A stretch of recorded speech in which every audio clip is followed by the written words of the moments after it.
நெருப்பு தலைக்கு ஏறியதில் மட்டையாக்கி கிடந்த மொடா குடி நைசாக வந்து கை வைத்த கேடி கில்லாடி அடுத்த 10 நொடியில் அதிர்ச்சியை ஏற்படுத்திய பகீர் சிசிடிவி காட்சி. தூத்துக்குடி மாவட்டம் சாத்தான்குளம் அருகே உள்ள பேக்குளம் எனும் பகுதியில் ஒயின் ஷாப் ஒன்று உள்ளது.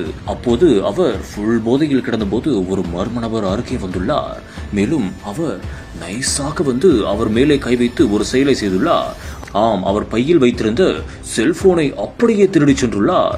இந்த ஒரு காணொளி சமூக வலைதளங்களில் தற்போது பெரும் பரபரப்பையும் அதிர்ச்சியையும் ஏற்படுத்தியிருக்கிறது. மேலும் இது தொடர்பான சிசிடிவி காட்சி தற்போது சமூக வலைதளங்களில் வைரலாகி வருகிறது.